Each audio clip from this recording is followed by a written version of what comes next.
ডিব্ৰুগড় ওদালগুৰি জিলা সমিতিৰ উদ্যোগত দেওবাৰে ওৰাঙত পালন কৰা হয় প্ৰাক ৰঙালী বিহু। ওৰাং সাহিত্য সভা ভৱনত ওদালগুৰি আপকোৰ প্ৰথমখন কাৰ্যনিৰ্বাহক সভা সমাপন হোৱাৰ পিছতে অনুষ্ঠিত হয় প্ৰাক ৰঙালীৰ বিশেষ অনুষ্ঠান। গাম্ভীৰ্যপূৰ্ণ এই অনুষ্ঠানত জিলাখনৰ কেইবাগৰাকীও সাংবাদিক আৰু জ্যেষ্ঠ নাগৰিকক ফুলাম গামোচাৰে বিহুৰ ওলগ জনাই ওদালগুৰি আপকোৱে।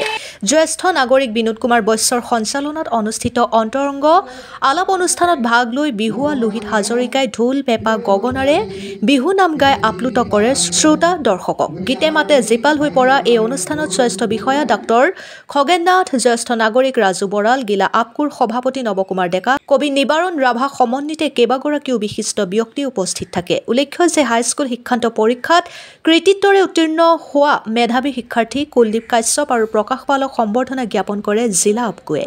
খৈৰাবাৰীৰ পৰা ধীৰেন মহলীয়াৰ ৰিপৰ্ট, অৰুণোদয় আছাম।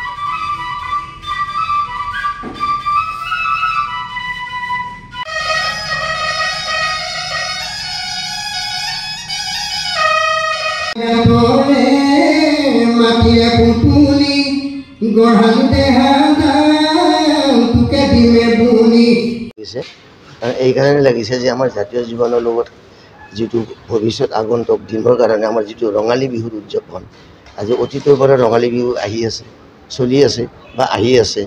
গতিকে এই ৰঙালী বিহুক আমি কেনেকৈ ধৰিব যে সাংবাদিক সন্থাৰ তৰফৰ পৰা যিটো উদ্যোগ ল'লে, এই উদ্যোগটো সঁচাকৈ মানে আমি ধন্য মানিছোঁ যে এনেকুৱা উদ্যোগেৰে যে আমাৰ উঠি অহা প্ৰজন্মই যাতে বিহুৰ সম্পৰ্কে আৰু বেছি অধিক মনোনিৱেশ কৰি আমাৰ এই জাতীয় জীৱনৰ লগত সংগতি ৰাখি আমাৰ এই বিহুটোক যাতে আমি আগুৱাই নিব পাৰোঁ আৰু অসমীয়াৰ যাতে মান সন্মান আৰু অটুট বেছি বাঢ়ি যায়, গৌৰৱ আহি যায়, তাৰ কাৰণে খুব ভাল লাগিছে আৰু আপোনালোকলৈ মই ধন্যবাদ জ্ঞাপন কৰিছোঁ। অনুষ্ঠিত কৰা এই প্ৰাক ৰঙালী সন্মিলন আৰু অন্তৰংগ অনুষ্ঠানৰ এই শুভ মুহূৰ্তত উপস্থিত থাকি খুবেই ভাল লাগিলে। ওৰাং অঞ্চলৰ এজন বিশিষ্ট বিহুৱা তথা বিহুপ্ৰেমিক লোহিত হাজৰিকা ডাঙৰীয়াৰ যিখিনি অন্তৰংগ আলাপ, সেইখিনি শুনি সঁচাকৈ নতশিৰ হৈছোঁ তেওঁৰ ওচৰত। তেওঁ এই 60 বছৰ বয়সতো ইমান ধুনীয়াকৈ বিহুৰ অস্তিত্ব ধুনীয়াকৈ বজাই ৰাখিছে আৰু ধুনীয়াকৈ বিহুটো আগুৱাই নিবলৈ সদায় আপ্ৰাণ চেষ্টা কৰি আছে। তেখেতৰ উত্তৰোত্তৰ কামনা কৰিছোঁ, তেখেতৰ দীৰ্ঘায়ু কামনা কৰিছোঁ আৰু সুস্থ হ'বলৈ থাকক সদায়।